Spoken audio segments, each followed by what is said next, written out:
হঠাৎ পরিস্থিতি গুড়িয়ে দেন সেনাপ্রধান। শেখ হাসিনার কপাল খুলে সেনাপ্রধানের এই পদক্ষেপটিতে ডক্টর ইউনূসও আছেন মহাবিপদে। বাংলাদেশকে রক্ষা করা নিয়ে হিমশিম খাচ্ছেন মোহাম্মদ ইউনূস। এই পরিস্থিতিতে দাঁড়িয়ে তিনি বাংলাদেশের মানুষকে বোঝানোর চেষ্টা করছেন যে তিনি বাংলাদেশের মানুষের পক্ষে রয়েছেন। নোবেল পাইছেন এমনি এমনি, অনেক রাজনীতিবিদ ওনারে হালকা নেয়। ওই ঘটনাটা সামনে আসছেন, দেন বোঝা গেছে তিনি সঠিক এই কাজটা করবেনই। পেছনেও রয়েছে একটা কারণ ইতিমধ্যে সেনাপ্রধান ওয়াকারুজ্জামান তার কাছে নতুন করে বার্তা এসেছে। তার কথা বা তার এই সেনাবাহিনীর মধ্যে ইউনূসের না থাকায় কি বড় কোনো পট পরিবর্তন বা বড় কোনো ধামাকা হয়ে যাবে না তো? দর্শক, বাংলাদেশে নিযুক্ত ভারতের হাই কমিশনার প্রণয় ভার্মা হঠাৎ করে তার নিজ দেশে উড়ে গিয়ে তাদের সেনাপ্রধানের সঙ্গে বৈঠক করলেন কেন? খুব গুরুতর একটি প্রশ্ন এখন বিভিন্ন মহল থেকে উচ্চারিত হচ্ছে। ডক্টর ইউনূস 2028 সাল পর্যন্ত ক্ষমতায় থাকার গ্রিন সিগন্যাল পাচ্ছেন। ডক্টর ইউনূসের পক্ষে নজিরবিহীন আন্তর্জাতিক বন্দোবস্ত সফল। আসসালামু আলাইকুম দর্শক, আরো একটি নিউজ ভিডিওতে আপনাদের সবাইকে স্বাগতম। দর্শক, আজকের ভিডিওটা কিন্তু অনেক বেশি গুরুত্বপূর্ণ হতে যাচ্ছে, কারণ আপনাদেরকে ভিডিও শুরুতে কিছু ইন্ট্রো ভিডিও দেখানো হয়েছে, কিছু শিরোনাম দেখানো হয়েছে। সেই শিরোনামের ভিডিওগুলি কিন্তু এখন আপনারা একটার পর একটা দেখতে পারবেন এবং জানতে পারবেন যে আসলে বর্তমান সময়ে বাংলাদেশের মধ্যে কি হচ্ছে। ঈদের একটা পরে কিন্তু অবস্থা, আর ঈদের পরে কিন্তু এখন বাংলাদেশের রাজনীতির অবস্থা, অন্তর্বর্তীকালীন সরকারের অবস্থা খারাপ হতে যাচ্ছে। কারণ এই যে অন্তর্বর্তীকালীন সরকারের অনেক দিন সময় হয়ে গেছে, তারপরে কিন্তু অন্তর্বর্তীকালীন সরকার এখন পর্যন্ত নির্বাচন নিয়ে কোনো কথা বলে নাই। আর দর্শক, রমজানের সময় কিন্তু রাজনৈতিক দলগুলো বলেছিল যদি তারা নির্বাচন নিয়ে কোনো কথা না বলে তাহলে কিন্তু তারা কঠোর আন্দোলনে যাবে। সেটাই কিন্তু বাস্তবের প্রতিফলন হতে যাচ্ছে কিছুদিনের মধ্যেই। সো দর্শক, কথা বলাবো না, সর্বপ্রথম আপনাদেরকে কিছু গুরুত্বপূর্ণ প্রতিবেদন দেখাবো, গুরুত্বপূর্ণ কিছু তথ্য দিব। সো আপনারা কিন্তু ভিডিওটি একটুও না টেনে সম্পূর্ণ দেখার চেষ্টা করবেন। সম্পূর্ণ ভিডিওটি দেখলেই আপনারা আজকের ভিডিওটির মূল বিষয়টা জানতে পারবেন। সো দর্শক, আপনাদের গুরুত্বপূর্ণ সময় নষ্ট না করে সর্বপ্রথম আমরা কিছু গুরুত্বপূর্ণ প্রতিবেদন দেখে নেব। বাংলাদেশে নিযুক্ত ভারতের হাই কমিশনার প্রণয় ভার্মা হঠাৎ করে তার নিজ দেশে উড়ে গিয়ে তাদের সেনাপ্রধানের সঙ্গে বৈঠক করলেন কেন? খুব গুরুতর একটি প্রশ্ন এখন বিভিন্ন মহল থেকে উচ্চারিত হচ্ছে। এবং তিনি যে তার নিজ দেশের সেনাপ্রধানের সঙ্গে দেখা করেছেন, সাক্ষাৎ করেছেন, এটি মোটেই স্বাভাবিক কোনো বিষয় নয়, একেবারে আনইউজুয়াল। কোনো দেশে নিযুক্ত রাষ্ট্রদূত সেই দেশের সেনাপ্রধানের সঙ্গে সচরাচর দেখা করেন না, এরকম কোনো নজির খুব একটা আমাদের সামনে নেই।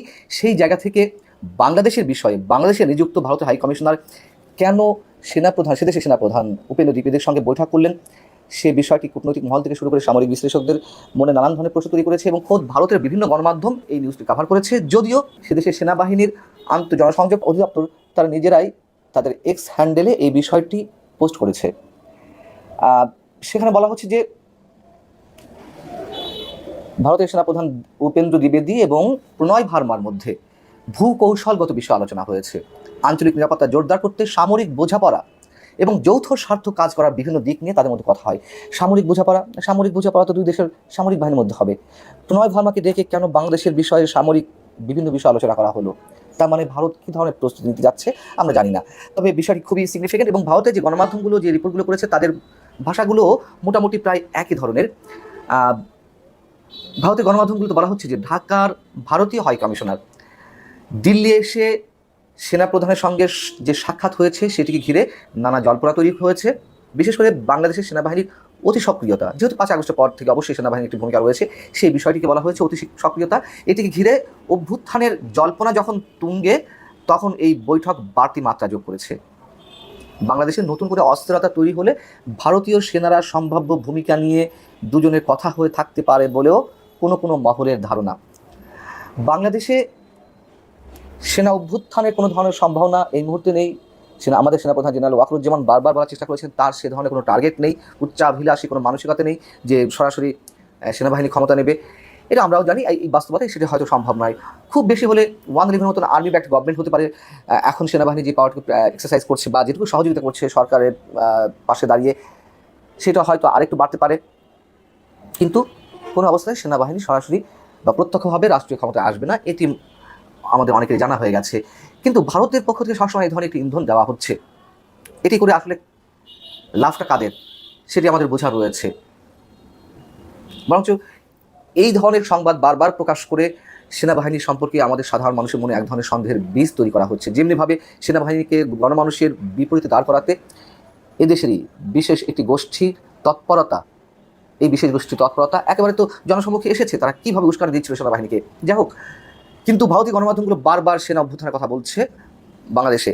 আবার ভারতের নন ট্র্যাডিশনাল যে মিডিয়াগুলো অথবা সামাজিক যোগাযোগ মাধ্যম ইউটিউব থেকে শুরু করে সেখানে প্রতিনিয়ত ছড়ানো হচ্ছে, নানান ধরনের উস্কানি দেওয়া হচ্ছে, সেনাপ্রধান কারো করা হতে পারে সেনাপ্রধানের জীবন ঝুঁকির মুখে। আমরাও জানি সেনাপ্রধানের জীবন ঝুঁকির মুখে, কিন্তু তারা এই পর্যন্ত যে কটি বিষয়ের নিউজ প্রকাশ করেছে পর্যন্ত তেমন কিছু কিন্তু অন্তত নন ট্র্যাডিশনাল মিডিয়াগুলোতে অথবা সামাজিক যোগাযোগ মাধ্যমে যেগুলো ছড়ানো হয়েছে তার কোনোটাই আমরা বাস্তবে প্রতিফলিত হতে দেখিনি। দর্শক, 16 কলা পূর্ণ হলো।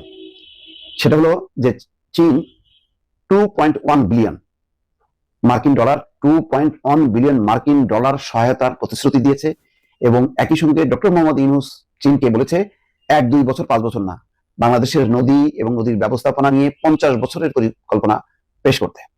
এবং একই সঙ্গে চীনা প্রতিষ্ঠানকে বলছে যে তিস্তা ব্যারেজ প্রকল্পের পরিকল্পনা জমা দিতে, যেটা নিয়ে ভারতের সবচেয়ে কনসার্ন ছিল তিস্তা ব্যারেজ প্রকল্প। সেই প্রকল্পের ব্যাপারে একেবারে সরাসরি তিনি আহ্বান জানিয়েছে। শুধু তাই না, তিস্তা সহ পুরো বাংলাদেশের নদী ব্যবস্থাপনা নিয়ে চীনকে পরিকল্পনা পেশ করার আহ্বান জানিয়েছেন। তার মানে নদী ব্যবস্থাপনা এবং তিস্তা প্রকল্প নিয়ে চীনের সঙ্গে লম্বা সময়ের জন্য একটা চুক্তিতে যাচ্ছে বাংলাদেশ। এটা তো রীতিমতো কি পরিমাণ মানে গাত্রদাহ হচ্ছে ভারত এবং ভারতের এই শাসক নরেন্দ্র মোদীর। কল্পনা করে দেখেন, যেটার ব্যাপারে একদম শেখ হাসিনার কমিটমেন্ট ছিল যে তিস্তা প্রকল্প, যেহেতু তিস্তা পানি বন্টন চুক্তি হচ্ছে না, সুতরাং ভারী এলাকায় চীন ব্যারেজ নির্মাণ করবেন যাতে সারা বছর সেই পানি দিয়ে সেচ করা যায় বা কৃষি জমিকে চাষ করা যায়। পানি ধরে রাখার জন্য একটা স্থায়ী একটা ব্যারেজ নির্মাণ করবে, এবং এটা সম্ভবত 4-5 বিলিয়ন ডলার খরচ হবে এখানে। এটা বাংলাদেশের জন্য সুবিধা, যেহেতু তিস্তার থেকে পানি পাওয়া যাচ্ছে না এবং ভারত চুক্তি করবে না। তারা বারবার বলছে যে পশ্চিমবঙ্গের সরকারের বা মমতার আপত্তি, এই অজুহাত তুলে তারা লম্বা সময় ধরে 15 বছরে কোনো চুক্তি করতে পারলো না। সেখানে চীন আগায় আসলো, চীনকে শেখ হাসিনা পরে বললো যে ঠিক আছে তোমাদেরকে দিব এটা, কিন্তু পরে শেষ ওই যে দ্বাদশ জাতীয় সংসদ নির্বাচন, আমি দামি নির্বাচন, তার তো ক্ষমতায় থাকতেই হবে, সে ভারতের কাছে নাকে খত দিল। খত দিয়ে যেটা চীন কাজ শুরু করলো সেটা কেড়ে নিল। চীন মাইন্ড করলো, মাইন্ড করাতে কি হলো, তারপরেও কিন্তু চীন বললো যে ঠিক আছে তুমি আমার দেশ সফর করো আগে, কিন্তু সেখানে না যে সে আগে যথারীতি চলে গেল হচ্ছে ভারতে। যখন ভারতে গেল এবং ভারতে যে যখন বললো যে না তিস্তা দিব না, চীন তো বুঝে গেল যে চীন ভেতর থেকে তার সমর্থন প্রত্যাহার করলো, শুধুমাত্র কূটনৈতিক রীতি অনুযায়ী ইনভাইট করলো, তাও চীনের প্রেসিডেন্ট না, চীনের প্রধানমন্ত্রী ইনভাইট করলো। সেখানে সম্ভবত 30 সেকেন্ড বা 1 মিনিট ওই শি জিনপিং মানে চীনের প্রেসিডেন্ট দেখা করলো, হাসিনা বার্তা পেয়ে গেল, হাসিনা চলে আসলো। এবং তখন কত সহায়তার প্রতিশ্রুতি ছিল জানেন? 1.6 মিলিয়ন, নট বিলিয়ন, তার মানে 1600 কোটি টাকা। আর এখন 2.1 বিলিয়ন, হিসাব করেন এখন তাহলে, মিলিয়ন আর ওখানে বিলিয়ন। চরম অপমানিত হয়ে শেখ হাসিনা ফিরে আসলো। এখন যেই মাত্র ইউনূস এটাতে এই ঘোষণা এবং চুক্তিপত্র সম্পন্ন করলো চীনে, মোদী করলো কি না, উনি দেখা করবেন না, বিমস্টেক ওনার সময় নেই, উনি শুধুমাত্র থাইল্যান্ডে প্রধানমন্ত্রীর সঙ্গে দ্বিপাক্ষিক বৈঠক করবেন। আরে ভাই দ্বিপাক্ষিক বৈঠক করেন, অসুবিধা নেই, থাইল্যান্ডে হচ্ছে বিমস্টেকে, সেখানে তো করবেনি, অসুবিধা কি আছে? তো সাইড লাইনে বসতে 10 মিনিট সময় নেই, এত ব্যস্ত উনি। শেখ হাসিনা হলে সময় দিত না? দিত তো। তো উনি একটা ধাক্কা দিলেন আর কি, একটা শুষ্ক ধাক্কা দিল, একটা অর্থহীন একটা ধাক্কা দিল। ভারত কি জানে যে চীন যদি বাংলাদেশকে ওন করে এবং সেইভাবে যদি বাংলাদেশও তাদের বন্ধুত্ব সহযোগিতা নিতে প্রস্তুত হয়, তাহলে কোনো অস্তিত্ব থাকবে ভারতের? চীন তো ডাইরেক্ট মিয়ানমারের মধ্যে দিয়ে একদম মহাসড়ক তৈরি করে ফেলবে, বাংলাদেশের সাথে কানেক্ট করে ফেলবে, সেই ক্ষমতা চীনের আছে। যদিও এটার ফলে আমেরিকা এটা পছন্দ করবে না, কিন্তু এই বাস্তবতা, যদি বাংলাদেশ বাস্তবতা বলে যে চীন তো ভারত আমাকে বেকায়দে ফেলবে, সে তো আমার নিত্য প্রয়োজনীয় পণ্য তার উপর নির্ভরশীল, সেটা আমাকে দিবে না, সুতরাং আমি করিডোর করতেছি মিয়ানমার দিয়ে চীন, চীন আমার সমস্ত নিত্য পণ্য দেবে, মিয়ানমারও দেবে, তখন কি হবে? সুতরাং এখন গায়ে জ্বালা ধরছে মোদী এবং হাসিনার। এইরকম বিশাল সাফল্য শেখ হাসিনা আগে কখনো, সে 15 বছরের ক্ষমতাশালী, এত বেশি মানে তার নাকি যে মানে ক্ষমতা, আজকে ফিউজ হয়ে গেল। মানে ইউনূসের কাছে চূড়ান্ত রকমের একটা পরাজয় ঘটলো। বৈদেশিক সম্পর্ক এবং নীতি এবং কিভাবে সাহায্য অনুদান নিতে হয়, রাষ্ট্রপতি হচ্ছেন ডক্টর ইউনূস। আচ্ছা, তাহলে শাহাবুদ্দিন চুপ্পুর কি হবে? অন্তর্বর্তীকালে সরকার আপনার অন্যতম একজন সমন্বয়ক, যেহেতু বর্তমান সমন্বয়ক নামটি আমাদের বাংলাদেশে নিষিদ্ধ, কিংবা সমন্বয়ক নামে কোনো কমিটি আমাদের বাংলাদেশে নাই, তাহলে তাদের পরিচয় কি? আমি তাদেরকে সমন্বয় কি বলি? সমন্বয়ক সার্জিসের একটা স্ট্যাটাস, সেটি হচ্ছে আগামী নির্বাচনকে কেন্দ্র করে অন্তর্বর্তী সরকারের যে উপদেষ্টা প্রধান ডক্টর ইউনূস, তাকে প্রধানমন্ত্রী হিসেবে দেখতে চায় আমাদের বৈষম্য বিরোধী যে আন্দোলনকারী, যে সমন্বয়কারীরা আছে তারা। এখন আপনার এই নির্বাচনকে কেন্দ্র করে সেখানে আপনার বিএনপি যদি নির্বাচিত হয়, তাহলে রাষ্ট্রপতি হিসেবে কি আপনার শাহাবুদ্দিন চুপ্পুকে রাখবে নাকি আপনার ডক্টর ইউনূসকে রাখবে? এটাও কি সবচেয়ে বড় একটি প্রশ্ন, যেখানে আমাদের বাংলাদেশের সমন্বয়কারীরা তারা চাচ্ছে যে ডক্টর ইউনূসকে প্রধানমন্ত্রী হিসাবে দেখতে। তিনি যদি প্রধানমন্ত্রী হয়েও বা তিনি যদি প্রধানমন্ত্রী না হতে পারে, তাহলে আমাদের বাংলাদেশের আপনার রাষ্ট্রপতি শাহাবুদ্দিন চুপ্পুকে পদত্যাগ করিয়ে, মানে শাহাবুদ্দিন চুপ্পুকে সরাইয়া ডক্টর ইউনূসকে রাষ্ট্রপতি হিসেবে প্রতিষ্ঠিত করবে আমাদের বাংলাদেশের আন্দোলনকারী, মানে সমন্বয়কারীরা আর কি, তথাকথিত। আচ্ছা, বিএনপি কি কাজটা করবে? বিএনপির সাথে কি এই সম্পর্কটা আছে বর্তমান অন্তর্বর্তীকালে সরকার ডক্টর ইউনূসের সাথে?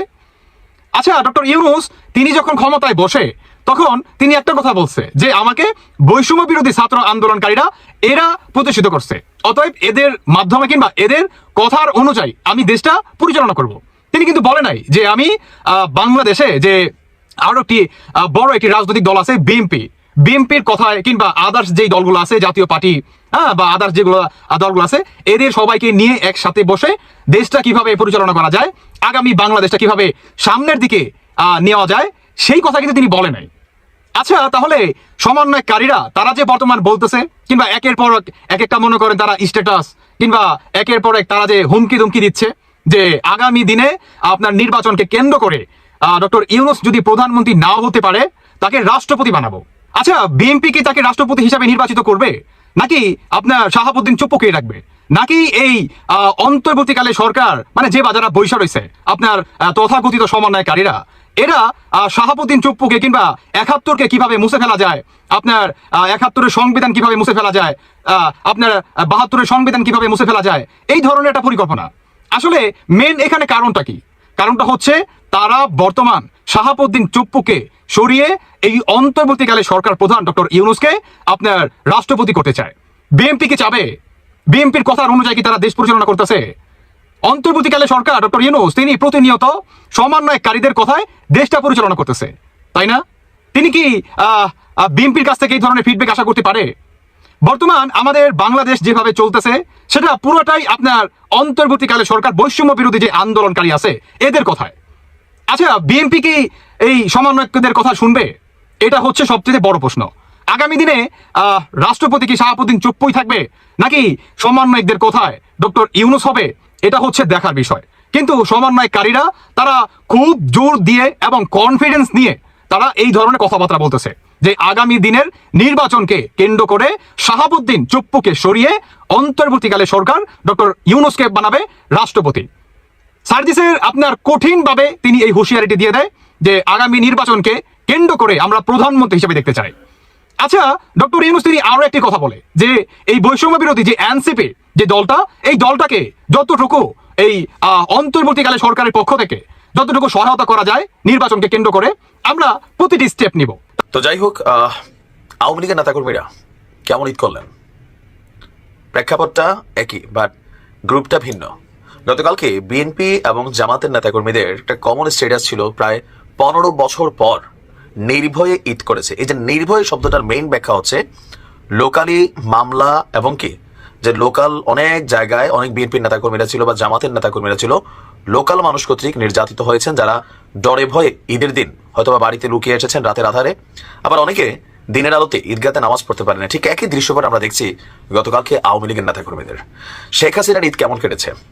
বাংলাদেশ আওয়ামী লীগের যে অফিসিয়াল ভেরিফাইড ফেসবুক পেজ আছে, ঠিক চান রাত যেটা আমরা বলি আর কি, সেই রাতে দেখলাম আমরা যে আওয়ামী লীগের অফিসিয়াল ফেসবুক পেজ থেকে শেখ হাসিনার পক্ষ থেকে সবাইকে ঈদের শুভেচ্ছা জানানো হয়েছে। বাট যে নেতাকর্মীরা দেশে এবং বিদেশে আছে, বিদেশে যারা আছে তারা সবাই ভালো ঈদ কাটাইছে, ইহাতে কোনো সন্দেহ নেই। তবে ওই যে সেই জনপ্রিয়তা অথবা ঈদের মাঠে বয়ান দেওয়া, ঈদের পরে সালামি বিতরণ করা, তারপর দিনভর এই প্রোগ্রাম সেই প্রোগ্রামে যাওয়া, যে জাঁকজমকপূর্ণ বিলাসিতা বা রাজকীয়তা, সেইটা তারা সবাই গতকালকে মিস করেছে। দেশে থাকা আওয়ামী লীগের নেতাকর্মীরা তারা ছিল সবচেয়ে বেশি বিপদে, কারণ অনেকের নামে এই মুহূর্তে মামলা হয়ে আছে। আবার লোকালি যেমন এই যে উপদেষ্টা মাহফুজের বাবা, যে কারণে তিনি মারধরের শিকার হয়েছেন, লোকালি অনেক আওয়ামী লীগের নেতাকর্মীরা হয়তো রাতের আধারে বাড়িতে আসছে অথবা গোপনে বাড়িতে আসছে, এই খবর পাইয়া অনেক জায়গায় বিএনপি, অনেক জায়গায় জামাতের নেতাকর্মীরা তাদেরকে টার্গেট করেছে, তাদেরকে দৌড়ানি দিছে। তো এরকম একটা বড় অংশ কিন্তু গতকালকে তারা ঈদ কাটেছে। আবার বাংলাদেশের ভেতর থেকেও ঈদের নামাজ যার বাড়ি কুমিল্লা সে পড়ছে সিলেট, যার বাড়ি সিলেট সে পড়ছে ঢাকা, এরকম ভাবে ভাসমান লেভেলে গতকালকে আওয়ামী লীগের ম্যাক্সিমাম নেতাকর্মী যারা লাইম লাইনে ছিলেন, আই মিনস হচ্ছে ধরেন একটু বড় বড় নেতা ছিলেন অথবা লোকালি এবারটা এই আমার চিনস বা বিভিন্ন জায়গায় যারা অপকর্ম জুলুম করছেন তারাও যেমন আছেন, আবার আওয়ামী লীগ করছেন, কোনো অপরাধ করেন নাই, কোনো দুষ্কৃতিকারী হিসাবে ব্যক্তিত্ব হিসাবে পরিচিত না, বাট তারপরেও সরকারের পট পরিবর্তনের কারণে অনেকের নামে মিথ্যা এবং ভুয়া মামলা হয়েছে। তারা যতদূর দেখেছি বা বিভিন্ন জায়গা থেকে আওয়ামী লীগের যে বক্তব্যগুলো আসছে যে গতকালকে শেখ হাসিনা এবং শেখ রেহানা তারা আপনার দিল্লিতে যে বাড়িতে নিরাপদে আশ্রিত আছেন সেখানে তারা ঈদ করেছেন, এবং কি দলের যারা সিনিয়র নেতাকর্মী ভারতে পলাতক তারা কেউই ওনার সাথে দেখা করতে পারেনি, তবে সবার সাথে নাকি ফোনে কমিউনিকেশন হয়েছে। আবার কলকাতার গণমাধ্যম বলছে যে আওয়ামী লীগের বড় একটা অংশ এই মুহূর্তে কলকাতায় আছে। আবার আমাদের স্বরাষ্ট্র উপদেষ্টা তিনিও কিন্তু বলছেন যে কলকাতাতে আওয়ামী লীগ বসে বসে ষড়যন্ত্র করছে এবং ঈদের আগে তারা সবাই ওইখানেই অবস্থান নিয়েছে। এই মুহূর্তে কলকাতা হচ্ছে মিনি আওয়ামী লীগ পাড়া, মানে বাংলাদেশ থেকে যারাই যাচ্ছে কলকাতা কেন, মেইন কারণ হচ্ছে কলকাতার খাবার, ভাষা, সেখানকার সংস্কৃতি, কালচার যা আছে এটা অনেকটাই বাঙালি ধাঁচের, যার কারণে অন্যান্য অঙ্গরাজ্যের তুলনায় বা রাজ্যের তুলনায় কলকাতাটা অধিক নিরাপদ। এর উপর আরেকটা বিষয় আছে, ভারতবর্ষে এই মুহূর্তে বাংলাদেশিদের উপর একটা বড় ধরনের ধরপাকড় চলছে, তো সেই কারণেও কলকাতা তুলনামূলক অনেকটা নিরাপদ, যার কারণে অধিকাংশ আওয়ামী লীগের নেতাকর্মীরা তারা কলকাতাতেই ঈদ উদযাপন করেছেন।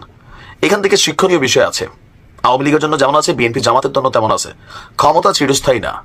শেখ হাসিনার দেখেন গতবার হলে ঈদের সময় তিনি বঙ্গভবনে যাইতেন, গণভবনে যাইতেন, বিভিন্ন রাষ্ট্রের গুরুত্ব বিদেশিরা দেখা সাক্ষাৎ করতে তিনি স্পিচ দিতেন, জাতির উদ্দেশ্যে ভাষণ দিতেন, যেমনটা গতকালকে ডক্টর মোহাম্মদ ইউনূস দিয়েছেন। আর আজকে তিনি কোথায়? একটা ছবি ঠিক মতো নাই, একটা নিউজ নাই, তিনি যে দুনিয়াতে বাইচে আছেন সেইটাই আসলে এক ধরনের মানে সন্দেহ, তিনি আসলে বাইচে আছেন কিনা, আসলে ভারত আছেন কিনা, না বাংলাদেশে আছেন, নানান প্রশ্নের জায়গাটা তৈরি হয়েছে। শিক্ষণীয় একটা, ক্ষমতা চিরস্থায়ী না, ক্ষমতার যারা অপব্যবহার করে তাদের জন্য যুগে যুগে এগুলো নসিহত হয়ে থাকবে। বাংলাদেশের রাজনীতির ভবিষ্যৎ অনলি মাননীয় প্রধান উপদেষ্টা প্রফেসর ডক্টর মোহাম্মদ ইউনূসের নেতৃত্বে এই নজিরবিহীন ঘটনা সম্ভব ঘটেছে। সত্যি অসাধারণ দৃশ্য। ঈদের সকাল থেকে প্রধান উপদেষ্টা জাতিকে চমকে দিয়েছেন। এই জাতি, এই বাঙালি জাতি, বাংলাদেশি জাতি যা কখনো দেখেনি ডক্টর ইউনূস সেটা ঈদের দিন সকালে দেখিয়ে দিয়েছেন, বিকালে দেখিয়েছেন আর এক খেলা। দেখেন, সরকার প্রধান কিংবা রাষ্ট্রপ্রধান ঈদ উপলক্ষে বিভিন্ন শ্রেণী পেশার মানুষের সাথে কুশল বিনিময় করেন। এটা হাসিনার আমলেও ঘটেছে, স্বৈরাচারী আমলেও ঘটেছে। এমনকি সরকার প্রধান ঈদগাহে যে নামাজ পড়েছেন এটাও কিন্তু ঘটেছে। 17 বছর আগে ফখরুদ্দিন আহমেদ গিয়েছিলেন, কিন্তু ফখরুদ্দিন ছিল গণবিরোধী, জনগণের কোনো আকর্ষণ বা আগ্রহ ছিল না। কিন্তু এদেশের জনগণের আপন হচ্ছেন প্রফেসর ডক্টর মোহাম্মদ ইউনূস, তার বিষয়টা সম্পূর্ণ ভিন্ন। তো দর্শক, হাসিনা কিংবা খালেদা জিয়া সবাই কিন্তু বিভিন্ন শ্রেণী পেশার মানুষের সাথে কুশল বিনিময় করতো ঈদের দিন। আমরা দেখতাম এই মিডিয়াগুলো এগুলো প্রচার করতো যে বিভিন্ন শ্রেণী পেশার মানুষ বা অন্য ধর্মের লোকজনও সিরিয়াল ধরে দাঁড়িয়ে থাকতো, অথবা সিরিয়াল ধরে হেঁটে হেঁটে প্রধানমন্ত্রীকে সালাম দিতে দিতে চলে যেত কুশল বিনিময়। সেটা ছিল নিজ দলের, নিজ বলয়ের, নিজ চাটুকারদের নিয়ে। বাংলাদেশের ইতিহাসে আমরা এটাই দেখেছি। কিন্তু প্রফেসর ডক্টর মোহাম্মদ ইউনূস তিনি ঈদ উপলক্ষে বিকালে রাজনীতিবিদ থেকে শুরু করে সব শ্রেণী পেশার মানুষের সাথে কুশল বিনিময় করেছেন। সেই কুশল বিনিময়ের দৃশ্য সত্যি অসাধারণ। আমরা ছবিতে দেখছি প্রফেসর ইউনূস ডাক্তার শফিকুর রহমানের সাথে হাত বাড়িয়ে অত্যন্ত হৃদ্যতাপূর্ণভাবে হ্যান্ডশেক করছেন, এবং একটু পাশ থেকেই জনাব মির্জা ফখরুল ইসলাম আলমগীর অপলক দৃষ্টিতে তাকিয়ে আছেন। মির্জা ফখরুলের মুখে হাসি, এবং আরেক ফ্রেমে আমরা দেখতে পাচ্ছি যে নাহিদ ইসলাম এনসিপি নেতা, তিনি প্রফেসর ইউনূসের সাথে হ্যান্ডশেক করছেন। পাশে মির্জা ফখরুল ইসলাম আলমগীর তাকিয়ে হাসছেন, পেছনে ডক্টর আসিফ নজরুল দাঁড়িয়ে আছেন। কি সুন্দর দৃশ্য। এক ফ্রেমে Mirza Fakhrul, that means BNP, Jamaat ইসলামীর আমির, that means Jamaat Islami, NCP, বাংলাদেশের রাজনীতির ভবিষ্যৎ এরাই। হ্যাঁ, বাংলাদেশের রাজনৈতিক দল অনেক, কিন্তু সবাই এই 3 দলের বলয়ের মধ্যেই। বিএনপি, জামাত, এনসিপি, অন্য সবাই এই 3 ফ্রেমের মধ্যে পড়ে। আরো অনেকে ছিল, কিন্তু এই 3 জন বা 3 গ্রুপ বা 3 দলের কথা বললে আর কাউকে বলা দরকার হয় না। এখন বাংলাদেশের রাজনীতিতে বিএনপির প্রতিপক্ষ হচ্ছে জামাত ইসলামী। এর মানে সম্ভাব্য সরকারি দল বিএনপি, বিরোধী দল জামাত ইসলামী, অথবা সম্ভাব্য সরকারি দল জামাত ইসলামী, তাদের সাথে জোটে এনসিপি থাকতে পারে, আর বিরোধী দল বিএনপি। এবং এরা কিন্তু এখন শত্রু হওয়ার কথা, কিন্তু তারা একত্রে দাঁড়ায়, একে অপরের সাথে হ্যান্ডশেক করে, কোলাকুলি করে, তাকিয়ে থাকে, হাসে। সরকার প্রধানের সাথে সব দল এভাবে ইন্টারেকশন করে, সম্ভাব্য ক্ষমতা প্রত্যাশী, সম্ভাব্য বিরোধী দল। দর্শক, আপনাদেরকে যে সমস্ত প্রতিবেদন দেখানো হলো এবং বর্তমান বাংলাদেশের পরিস্থিতি সম্পর্কে আপনাদের মতামত কি? আপনারা কি মনে করতেছেন যে খুব তাড়াতাড়ি কি নির্বাচনটা দিবে অন্তর্বর্তীকালীন সরকার, নাকি নির্বাচন দেওয়ার আরো কিছুদিন লেট হবে বলে আপনাদের মনে হচ্ছে? এই বিষয়টা নিয়ে আপনাদের নিজস্ব একটি মন্তব্য করে যাবেন আমাদের ভিডিও কমেন্ট বক্সে, কারণ আপনাদের মন্তব্যগুলো আমাদের কাছে অনেক গুরুত্বপূর্ণ। সো দর্শক, ভিডিওটি ছিল এতটুকুই। আবার দেখা হবে নতুন কোনো ভিডিওতে নতুন কোনো টপিক নিয়ে।